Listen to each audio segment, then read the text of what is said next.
Hey, salut à tous et à toutes et bienvenue pour cette nouvelle vidéo de Minute Manga.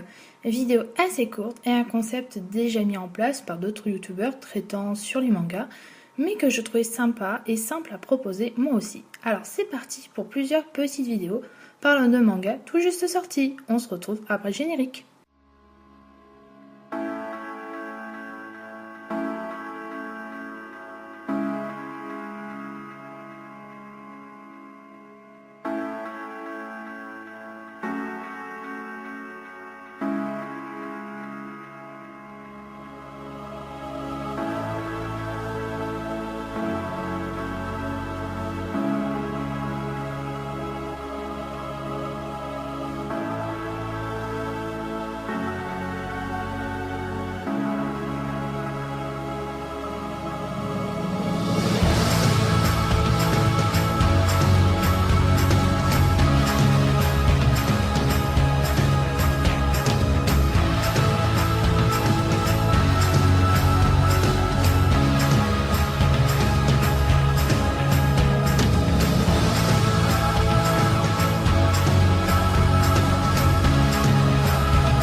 Je pense que beaucoup de gens ont joué au jeu dont je vais vous parler, mais avez-vous daigné lire quelques-uns en version manga? Si oui, c'est que vous êtes un fan inconditionnel tout comme moi.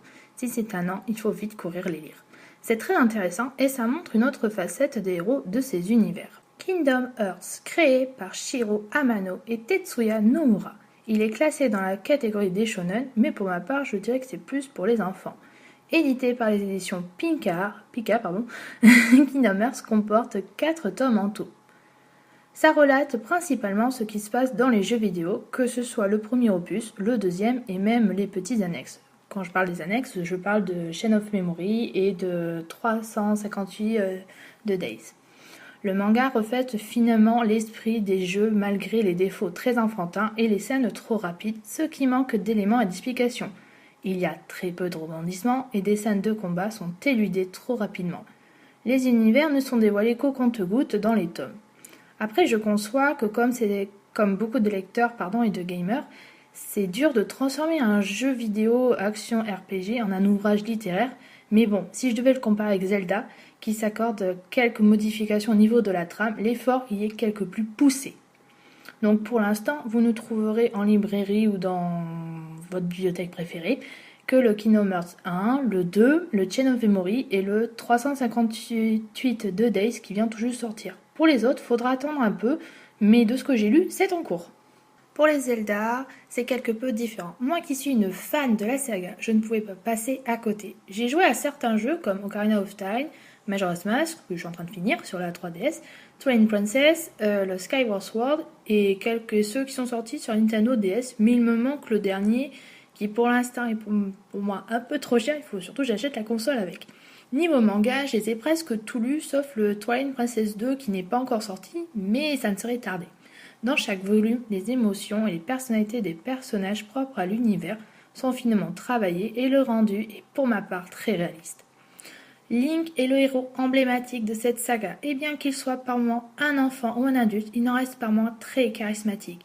Il est très attachant et un caractère proche de nous les humains. Les donjons sont expédiés pour ma part, je dirais comme une lettre à la poste, mais les graphismes sur les décors et les environnements ont été soigneusement respectés et soignés.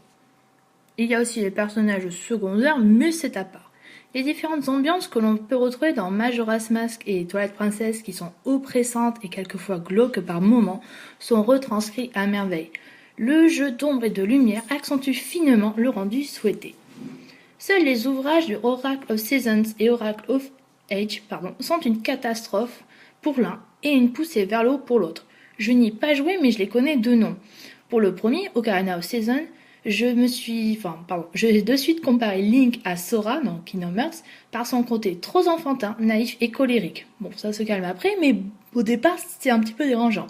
Le genre lui-même ne casse pas 3 pattes à un canard, mais le manga est mou et ennuyeux à suivre. Ocarina of Age a un scénario 100 fois meilleur que le premier. Les auteurs ont pris quelques libertés, ce qui a donné un petit peu de boost à la trame. Pour le dernier, Twilight Princess est quelque peu différent des autres jeux abordés et dont je vous ai parlé en amont. Le Link de cet opus est plus mature que tous les autres Link, mais il n'en reste pas moins un héros torturé par ses peurs, ce qui pour ma part m'a donné plus envie de lire l'ouvrage. Les personnages principaux sont bien mis en avant, bon à part pour Zelda qui fait que passer, mais c'est pas grave. Et les auteurs ont choisi de s'attarder un peu plus sur le désarroi et la détresse de Midona, quand cette dernière est transformée en une souillon. La scène qui a été mon coup de cœur fut la transformation de Link en loup. On y découvre un Link apeuré par cette vision qu'il a de lui. C'est une scène, très symbolique dans cet opus. Puisque quand on parle de Zelda Twilight Princess, les gens de suite vous disent c'est le jeu où Link se transforme en loup. Ici, elle n'est pas toute douce par rapport au jeu. On y assiste à une mutation douloureuse, inquiétante et très malsaine. Voilà, donc c'est ici que se termine cette vidéo sur les jeux vidéo en manga. Bien que ce soit une vidéo plus courte que les autres, j'espère néanmoins que ça vous plaira. Je vous souhaite une bonne journée et je vous dis à bientôt pour une prochaine vidéo manga. Bye bye!